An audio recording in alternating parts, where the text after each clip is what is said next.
Hello everyone, myself R K sir. एक बार फिर मैं आप सबका अपने यूट्यूब चैनल लेट्स स्टडी में स्वागत करता हूं। तो जैसा हम लोग केमिस्ट्री स्टार्ट कर चुके थे और केमिस्ट्री में हम लोग जो पहला टॉपिक अपना स्टार्ट किया तो उसमें हम लोग मैटर के बारे में डिस्कस कर रहे थे, जिसमें हमने बताया था कि मेटल को हम क्या कहते हैं। जो मेटल क्या होता है, जो ऑल यूनिवर्स जिससे मिलकर बनाता है या पूरे यूनिवर्स में जो चीज़ें पाई जाती हैं वो सभी चीज़ें किसी न किसी टाइप से मैटर में ही मैटर को क्या करते हैं, शो करते हैं। Got it. और मैटर को हमने डिवाइड किया था दो तरीके से, एक उसके फिजिकल प्रॉपर्टी के बेस पर और एक उसके केमिकल प्रॉपर्टीज के बेस पर। फिजिकल प्रॉपर्टी में हमने बताया था कि मेटल वैसे देखो 5 टाइप्स के होते हैं, बट हमने 3 टाइप्स को उसमें देखा था, सॉलिड, लिक्विड, गैस। 2 टाइप्स के और होते हैं जो हम उसको आगे पढ़ेंगे। एक होता है हमारा प्लाज्मा स्टेट और एक होता है बोस-आइंस्टीन कंडेंसेशन। Got it. तो 5 टाइप के होते हैं। और अगर हम केमिकल में जाते हैं तो केमिकल में भी हमारे क्या होते हैं, एक मिक्सचर होता है। मिक्सचर को भी हमने 2 तरीकों से देखा था, एक होमोजेनियस मिक्सचर और एक हेट्रोजेनियस। और जो हमारे पास जो मैटर था, मैटर में एक हमारा प्योर सब्सटेंस था, एक इम्प्योर। तो प्योर वाले में हमने क्या लिया था, एक एलिमेंट्स होता था और एक कंपाउंड्स होता था। उसी तरह इम्प्योर में हमारा मिक्सचर था, मिक्सचर में हमारा होमोजेनियस मिक्सचर था और हेट्रोजेनियस मिक्सचर था। Got it. तो अब एलिमेंट्स है, तो एलिमेंट्स यानी कि तत्व। तो तत्व में एक बहुत ही इंटरेस्टिंग टॉपिक है कि वो क्या कहते हैं, उसको हम एटम यानी कि परमाणु। तो आज हम परमाणु के बारे में पढ़ेंगे कि क्या होता है परमाणु, इसका डिस्कवर किसने किया था, कब से स्टार्ट हुआ था, उसके बाद मॉलिक्यूल्स क्या होते हैं। तो आज हम इसको क्या करेंगे, कवर करेंगे। तो आज हम लोग का जो टॉपिक है वो एटम है। Got it. तो देखो सबसे पहले अगर हम एटम्स की बात करें तो पहले हम अपने इंडियन फिलोसफर की बात करते हैं। तो हमारे इंडियन फिलोसफर में एक बहुत ही श्रेष्ठ मुनि थे, महर्षि कणाद। समझ में है ना, महर्षि कणाद थे। उसी कणाद से ही कण बना, कण को ही हम क्या बोलते हैं, एटम। तो महर्षि कणाद ने सबसे पहले क्या किया था, एटम्स के बारे में बताया था। जब उस समय कोई भी साइंटिफिक तरीके नहीं थे, कोई भी चीज़ नहीं था, मतलब कोई हमारे पास इंस्ट्रूमेंट नहीं था कि हम कण को देख सके, उसको कि उस एक्सप्लेन कर सके, कोई भी चीज़ नहीं था। तो सबसे पहले महर्षि कणाद ने क्या बताया था, एटम्स के बारे में बताया था कि उन्होंने बताया था कि जो हमारे मैटर है, मतलब जैसे लाइक बोल देते हम एक पेपर का टुकड़ा ले लें। Got it. जैसे पेपर का टुकड़ा है, अगर हम इसको फाड़ें फिर मोड़कर फिर फाड़ें, मतलब उन्होंने क्या कहा कि कोई अगर हमें मैटर ले ले तो कोई एक पदार्थ लेते उसको कट करते रहे, कट करते रहे, कट करते रहे, कट करते रहे, मतलब एक स्थिति ऐसी होएगी कि जहाँ पे कट करना इम्पॉसिबल हो जाएगा। Got it. जहाँ पे कट करना क्या हो जाएगा, इम्पॉसिबल हो जाएगा। तो उसी पार्ट को हम क्या बोल देंगे, उसका सबसे छोटा पार्ट बोलेंगे, उसी को हम क्या बोलेंगे, कण बोलेंगे, यानी कि क्या हो जाएगा हमारा एटम्स। Got it. तो सबसे पहले अगर हम बात करें, देखो हमारे जो इंडियन फिलोसोफर थे बहुत ही कह सकते पावरफुल, या जब कोई भी इंस्ट्रूमेंट नहीं था तब वो लोग क्या बोले, एकदम सही चीज़ों को बताया। और आज सभी साइंस उन चीज़ों को क्या कर रहा है, लैब पे प्रयोग करके डिस्कशन करके सेम वही चीज़ क्या बता रहे, अपने तरीके से बता रहा है। लेकिन ये सब चीज़ों को चाहे हम आर्यभट्ट का थ्योरी ले लें, चाहे हम महर्षि कणाद को ले लें, या फिर हम चरक का प्लास्टिक सर्जरी वाला ले लें, या फिर कोई भी बहुत सारे से हमारे इंडियन फिलोसफर थे जो एक से बढ़कर एक चीज़ों को बताया था बिना without any instrument. Got it. और आज उसी चीज़ों को लोग क्या कर रहे हैं, रिसर्च कर रहे हैं और उसी को एक बेस बनाकर चीज़ों को एकदम क्लियरली अब बताया कि नहीं नॉर्मली ऐसा होता था। तो बात करते हैं आज कण के बारे में। तो सबसे पहले कण के बारे में, एटम्स के बारे में सबसे पहले अगर हम हमारे इंडियन फिलोसफर महर्षि कणाद ने दिया था, लेकिन उसके बाद बहुत धीरे धीरे टाइम बीतता गया।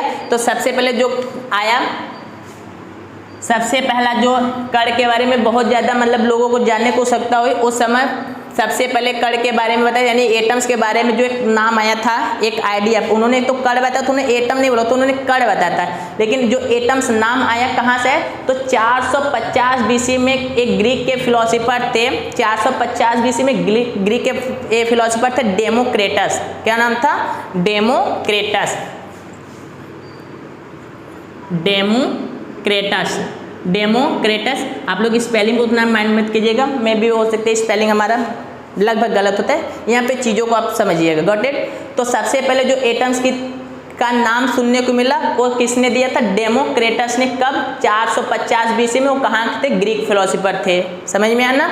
तो उन्होंने सबसे पहले क्या किया था, डेमोक्रेटस ने एक नाम एटम्स के बारे में एक आइडिया बताया था, गॉट इट। और इसके बाद अगर हम बात करें कि ए फादर ऑफ एटम, कई बार क्वेश्चन पूछा है फादर ऑफ एटम, तो अगर हम फादर ऑफ एटम की बात करेंगे तो वो हमारे बात करेंगे कि मतलब father of the atom, atom का फादर किसको बोला जाता है, तो जॉन डाल्टन को क्या कहते हैं, जॉन डाल्टन है, जॉन डाल्टन को ही हम क्या बोलते हैं, फादर ऑफ एटम। उनका एक बुक था फादर ऑफ एटम, एक कब पब्लिश हुआ था 1808 में, 1808 में उनका एक बुक पब्लिश हुआ था फादर ऑफ एटॉमिक।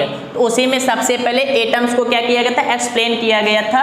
तो जॉन डाल्टन को हम क्या बोलते हैं, फादर ऑफ एटम बोलते हैं, गॉट इट। सबसे पहले अगर हम बात करेंगे एटम का नाम किसने दिया था, तो डेमोक्रेटस ने दिया था 450 BC में, गॉट इट।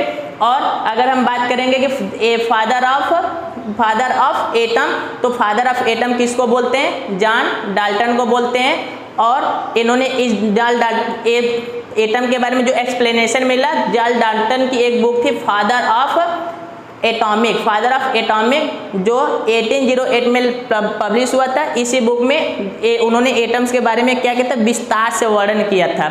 तो उसी के बेसिस पर इनको फादर ऑफ क्या बोला गया, एटम बोला गया। अब एटम के बारे में अगर कुछ डिटेल में बात करें तो देखो यहाँ हमारे पास एटम में देखो एक एटम हो गया, इधर क्या हो गया, मॉलिक्यूल्स हो गया। तो पहले हम क्या करेंगे, पहले दोनों को देख लेते होता है क्या है, फिर हम दोनों को एकदम अच्छे से एक्सप्लेन करेंगे। जैसे हमने एटम के बारे में बता दिया, आज हम एटम और मॉलिक्यूल्स में देखते हैं क्या डिफरेंस है। फिर उसके बाद हम एक मॉलिक्यूल्स के बारे में भी क्या करेंगे, डिस्कस करेंगे। तो अगर हम बात करें एटम्स के बारे में, तो जो एटम्स होता है वो क्या होता है, हमने बोला था कि जब उसको हम कट करते चले, एक किसने बताया था, जॉन डाल्टन ने बताया था, मतलब एक महर्षि कणाद ने वैसे मतलब, लेकिन उन्होंने उसको क्या बोला था, कण। समझ में आया ना।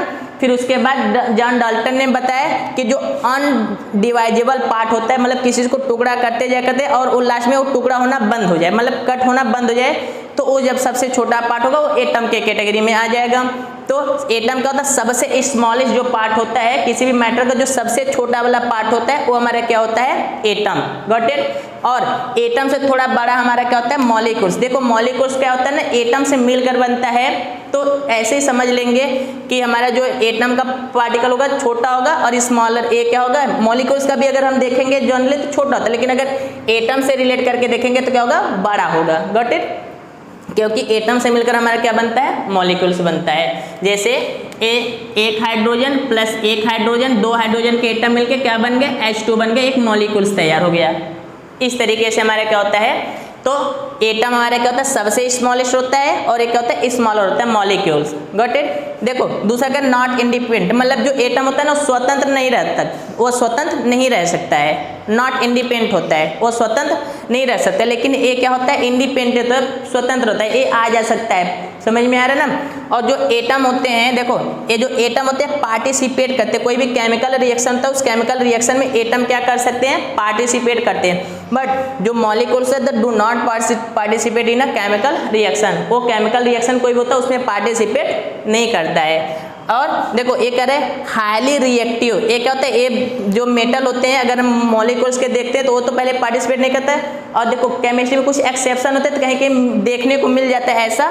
तो ये क्या होता है, हाईली रिएक्टिव होता है, और ये क्या होता है, लेस रिएक्टिव। लेकिन यहाँ पे देखो क्या है एक्सेप्शन में, नोबेल गैस। अब नोबेल गैस क्या होता है, पीरियोडिक टेबल में जाएंगे तो जो लास्ट वाला ग्रुप मिलता है उसमें, जिसमें हमारा क्या होता है, नियान होता है, आर्गन होता है, क्रिप्टॉन होता है, जेनान होता है, ये सभी हमारे क्या होते हैं, नोबेल गैस होते हैं। ये किसी से रिएक्ट नहीं करते हैं क्योंकि इनके ऑक्टेन कंप्लीट होते हैं। अभी ये सब चीज़ों को हम बाद में करेंगे, बस यहाँ पे समझें कि नोबेल गैस ये सब होते हैं, ये रिएक्ट नहीं करते हैं, गॉट इट। इसके बाद देखो ये क्या होता है, लेस रिएक्टिव होते हैं। इसके बाद do have a chemical bond, ये देखो क्या होता है, do not have a chemical, मतलब इनके भी जैसे अगर हम बोले हाइड्रोजन किसका केमिकल बॉन्डिंग, तो केवल हाइड्रोजन कैसे केमिकल बॉन्डिंग बना सकता है, नहीं बना सकता है। केमिकल बॉन्डिंग का मतलब कि जो इलेक्ट्रॉन आपस में शेयर करता है, तो जब ये अकेला है तो किससे शेयर करेगा, किसी से शेयर नहीं करेगा, एक ही तो एटम में किससे शेयर करेगा, इसलिए कोई केमिकल बॉन्डिंग नहीं बनाता। जबकि जो मॉलिक्यूल्स होते हैं ये क्या होते हैं, केमिकल बॉन्डिंग को बना सकते हैं, इनसे केमिकल बॉन्डिंग बन सकता है। इसके बाद देखो करें atom can be divided into further types. जो एटम होता है ये अलग अलग टाइप्स में हम क्या कर सकते हैं, इसको डिवाइड कर सकते हैं। बट ये देखो क्या करें, presence in the form of the, जो हमारे मॉलिक्यूल्स होते हैं ये कैसे होते हैं, मोनो एटॉमिक होते हैं या फिर हेटेरो एटॉमिक ये क्या होते हैं, मॉलिक्यूल्स होते हैं। तो ये देखो हमारे एटम और मॉलिक्यूल्स हो गया, गॉट इट। और अगर हम एटम के बारे में बात करेंगे तो इसके भी बहुत सारे साइंटिस्ट आए, वो अलग अलग अपना थ्योरी दिए, अलग अलग अपना एक स्ट्रक्चर बनाए, अलग अलग मॉडल तैयार किए, हर मॉडल के अनुसार अपना अपना अलग अलग एक थ्योरी दिए, जिसमें हमारा डाल्टन का था, रदरफोर्ड था, सोमरफील्ड थे और बोरबरी था, अबाउ थे, सब लोग आए अपना अलग अलग मॉडल लेकर आए और उन्होंने एटम्स को क्या किया, बारी बारी से डिस्क्राइब मतलब अपने एक्सप्लेनेशन के दिया और उन्होंने एटम्स के बारे में कुछ ना कुछ सब लोगों ने कुछ ना कुछ नई चीज़ों को ऐड करते गया। तो क्या करेंगे हम अपने जो हमारा नेक्स्ट वीडियो होगा, हम एक साइड में क्या करेंगे, जितने भी मॉडल हैं सबको लिखकर, क्योंकि देखो उसका थ्योरेटिकल तो कभी पूछेगा नहीं, पूछेगा कि हमारा जैसे तरबूज मॉडल है तो किसने दिया, ये जो मतलब कि जो सर्कल वाला है जिसमें इलेक्ट्रॉन प्रोटॉन न्यूट्रॉन वो किसने दिया, तो ये सब हम क्या करेंगे, कवर करेंगे। तो अभी बस एटम्स के बारे में हमारा मेन क्या था, हमारा एटम जानना था। तो एटम को का जो नामकरण किसने किया था, तो ऐसा क्वेश्चन आएगा तो हम बोल देंगे कि डेमोक्रिटस ने। और अगर एटम्स के बारे में सही एक्सप्लेनेशन किसने किया था, तो जॉन डाल्टन ने, किसमें, अपने बुक कौन सा, फादर ऑफ एटॉमिक में, जो कब पब्लिश हुई थी, 1808 में, गॉट इट। और अगर हम देखेंगे एटम्स के बारे में, तो सबसे पहले अगर बात करेंगे तो हमारे जो इंडियन फिलोसोफर थे महर्षि कणाद, उन्होंने इसको डिफाइन किया था कण के आधार पे, एक कण उसको मान लिया था। उन्होंने एटम नहीं बोला था, उन्होंने क्या बोला था, कण, कणाद से कण, गॉट इट। अब इसमें देखो जो हमारा अगर एटम्स की बात करेंगे तो देखो अगर हम किसी एक एटम्स को लेकर चलते हैं तो उसमें देखो देखा गया था, रदरफोर्ड ने सबसे पहले डिस्कवर किया था, उसमें उन्होंने एक एटम लिया था और उन्होंने उसको क्या किया था, माइक्रोस्कोप से उसको देखा। तो ये जो उन्होंने कैसे देखा, उन्होंने मतलब ये क्या किया था ना, इस तरीके से एटम ले लिया था।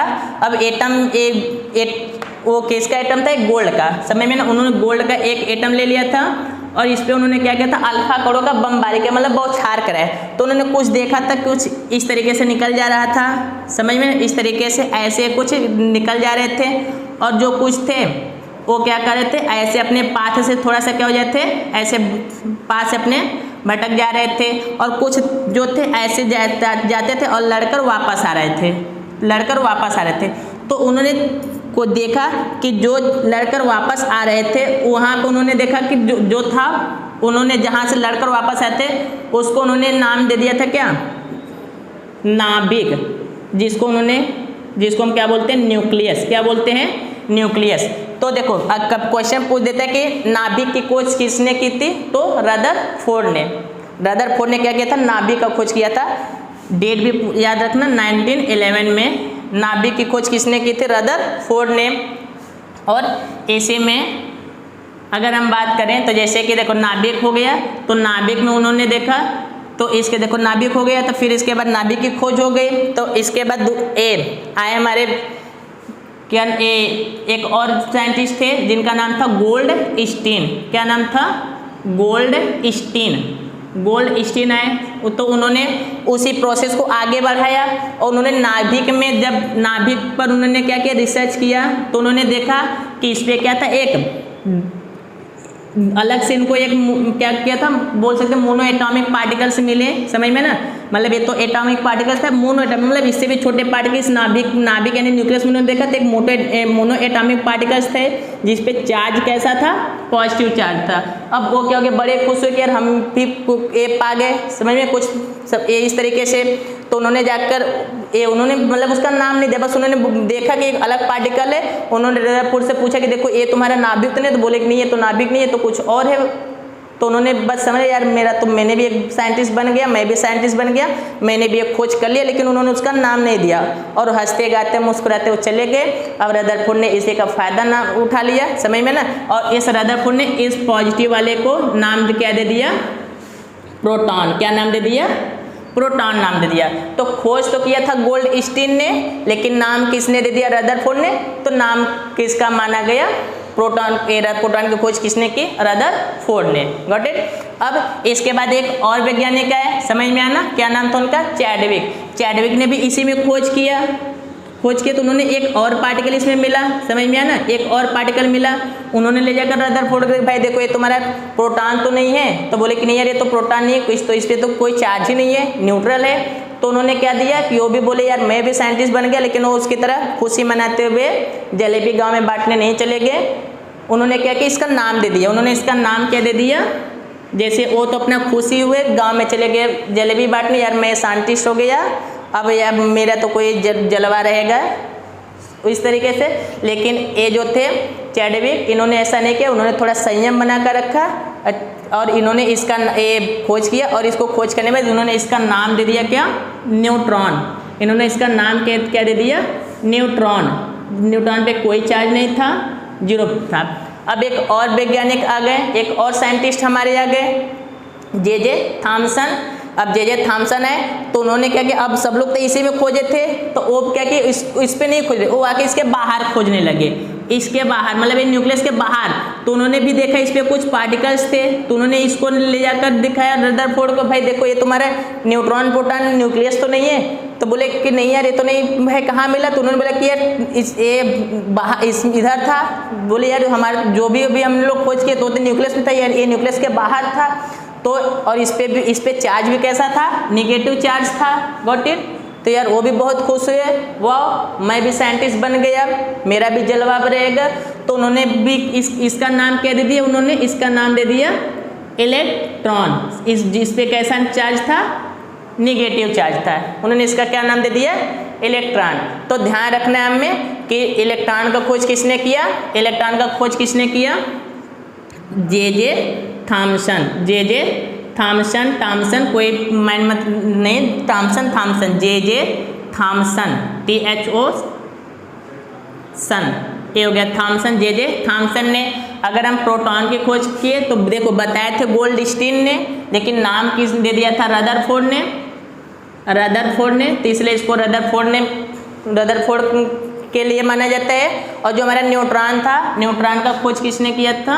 जेम्स चैडविक ने क्या किया था? न्यूट्रॉन का खोज किया था। Got it.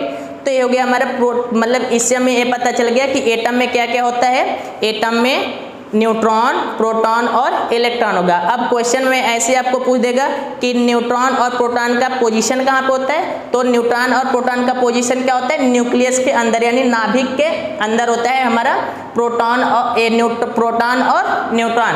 ये क्या होते हैं? नाभिक के अंदर। अब क्वेश्चन आएगा कि सर नाभिक की खोज किसने किया था? तो हमने बताया नाभिक का खोज किसने किया? रदरफोर्ड ने किया। कैसे किया? एक गोल्ड के प्लेट पर अल्फा कणों की बमबारी करा के। अब इसके बाद इलेक्ट्रॉन का पोजीशन पूछ देगा, ये कहाँ पर है? तो एक इलेक्ट्रॉन नाभिक के बाहर एक सर्कुलर पाथ पे क्या करता है? मोशन करता है। Got it. तो ये हो गया हमारा इलेक्ट्रॉन, प्रोटॉन और न्यूट्रॉन हो गया। इसके चार्ज के बारे में पूछेगा तो जो इलेक्ट्रॉन होता है इस पे कैसा चार्ज होता है? निगेटिव। प्रोटॉन पे कैसा चार्ज होता है? पॉजिटिव। न्यूट्रॉन पे कैसा चार्ज होता है? ये क्या होता है? कोई चार्ज नहीं होता है। इलेक्ट्रॉन पे पॉजिटिव, इलेक्ट्रॉन पे निगेटिव, प्रोटॉन पर पॉजिटिव और न्यूट्रॉन पर कोई चार्ज नहीं होता है। Got it. अब इसका कभी कभी आपसे मास भी पूछ देता है। तो इलेक्ट्रॉन का जो मास होता है 9.1 × 10⁻31 kg होता है। और इसका अगर पॉइंट बात करेंगे तो 1.76 × 10⁻27 kg होता है।